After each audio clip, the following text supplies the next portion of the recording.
ETF index mutual funds నేర్చుకుని stock మార్కెట్లో రాణించాలనుకుంటున్నారా? వెంటనే ఈ నెంబర్కి కాల్ చేయండి.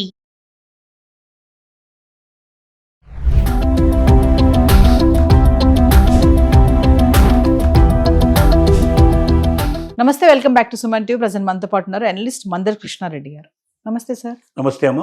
సార్, డ్వాక్రా మహిళల గురించి మనం కొన్ని వీడియోలో మాట్లాడుకున్నాం. ఈరోజు ఒకసారి మళ్ళీ తెలంగాణలో ఉన్నటువంటి డ్వాక్రా మహిళలు ఎవరైతే ఉంటారో, అంటే స్వయం సహాయక కార్యక్రమాలు అంటారు కదా, వాళ్ళని దృష్టిలో పెట్టుకొని కొత్తగా కొన్ని పథకాలు అయితే రావడం జరిగాయి. ఒకసారి వివరాల్లోకి వెళ్తే సార్. డ్వాక్రా మహిళలు ఆంధ్రప్రదేశ్లో మొదలుపెట్టి ఉమ్మడి ఆంధ్రప్రదేశ్లో మొదలుపెట్టి ఆ సిస్టమ్ని భారతదేశం అంతా కూడా ఎక్స్టెండ్ చేశారు. కోట్లాది గ్రూపులు ఇప్పుడు భారతదేశంలో పనిచేస్తూ ఉన్నాయి. ఈ గ్రూపుల్లో ముఖ్యంగా తెలంగాణ లోపల ప్రతి ఊళ్ళో దాదాపుగా మహిళా సంఘాలు ఉన్నాయి. మహిళా సంఘాలతో పాటుగా మహిళా గ్రూపులను కూడా ప్రత్యేకంగా స్వయం సహాయక గ్రూపులు అంటారు పెట్టి అలాంటి గ్రూపుల్ని తయారు చేసుకున్నారు. 10 మంది మినిమంగా ఉండేట్టుగా ఒక గ్రూప్ తయారై బ్యాంకులో అకౌంట్ ఓపెన్ చేసి కొంత మొత్తాన్ని వాళ్ళు దాంట్లో పొదుపు చేసినట్టయితే దానికి కొన్ని రేట్ల పాటు ఎక్కువగా లోను సదుపాయం వాళ్ళకి కల్పిస్తూ ముందుకెళ్తున్నట్టు పరిస్థితి ఉంది. ఇంతకుముందు తక్కువ వడ్డీ రేట్లు ఉండేవి. కానీ తెలంగాణ ప్రభుత్వం ఇప్పుడు తీసుకున్న నిర్ణయం ఏమిటంటే ఒక్క పైసా కూడా వడ్డీ లేకుండా వడ్డీ రహిత లోన్లని వాళ్ళకు విడుదల చేశారు. సుమారు 3,50,000 పైగా ఉన్నటువంటి స్వయం సహాయక గ్రూపులు మన తెలంగాణలో ఉంటే దానికి 304 కోట్ల రూపాయలు మొదటి విడతగా రిలీజ్ చేశారు. దీనికి ₹1 వడ్డీ కట్టాల్సిన అక్కర్లేదు. ఈ డబ్బుని ఈ స్వయం సహాయక బృందాలు ఏదైనా చిన్న వ్యాపారాలు ఆదాయం వచ్చేటువంటి మార్గాల ద్వారా సేవలు కానీ వ్యాపారాలు కానీ వీళ్ళు చేసి తద్వారా డబ్బు సంపాదించి తిరిగి డబ్బును చెల్లించాలి. అప్పుడు వాళ్ళకి ఏ రకమైన వడ్డీ పడదు. కానీ వాళ్ళు ఇన్ టైంలో చెల్లించకపోతే మాత్రం వడ్డీ ఆటోమేటిక్గా అట్రాక్ట్ అయ్యే అవకాశం ఉంది.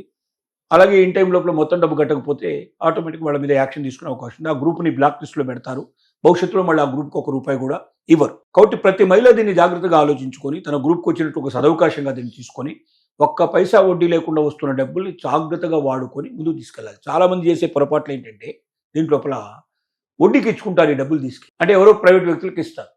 ఇలా వడ్డీకి ఇచ్చినప్పుడు ఏమవుతుందంటే వాడు ఇన్ టైంలో డబ్బులు పే చేయకపోతే వాడు వడ్డీ కట్టడు, అసలు కట్టడు.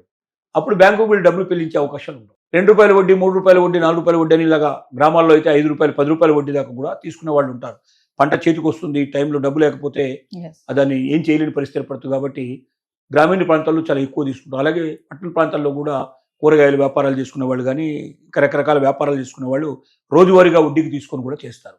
స్వయం సేవక బృందాలు దీంట్లో డబ్బు తీసుకొని వాళ్ళు ఏం చేస్తున్నారు, ఇలాంటి వాటిని దానికి ఉపయోగించడానికి ప్రయత్నం చేస్తున్నారు. కానీ వ్యక్తుల్ని నమ్మి మోసపోయి వాళ్ళు ఇన్ టైంలో డబ్బులు రాక ఆ డబ్బులు తిరిగి చెల్లించక సకాలంలో చెల్లించకపోవడం వల్ల బ్లాక్ లిస్ట్లో పడిపోయి తనకున్న అవకాశాలు మొత్తం వదులుకుంటున్నారు.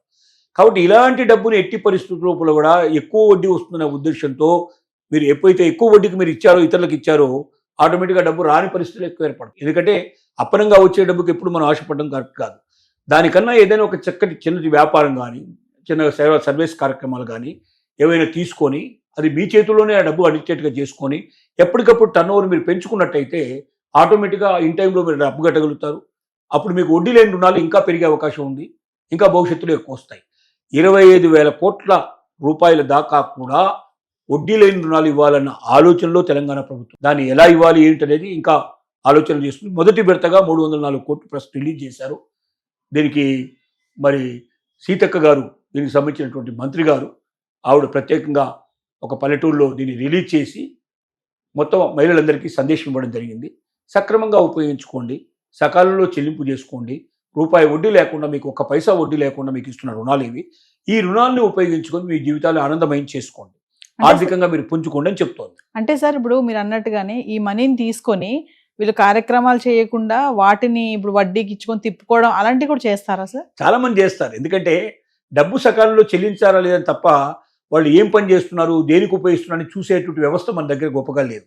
వాస్తవంగా ఆ పరిస్థితిని కూడా క్రియేట్ చేయాలి. ఎందుకంటే వడ్డీ లేకుండా, వడ్డీ ఎవరు కడుతున్నారంటే గవర్నమెంట్ కడుతుంది, బ్యాంకులు కట్టట్లే. బ్యాంకుకు వడ్డీ వస్తుంది, మినిమం వడ్డీ ఎంత రావాలో అంత వడ్డీ వస్తుంది.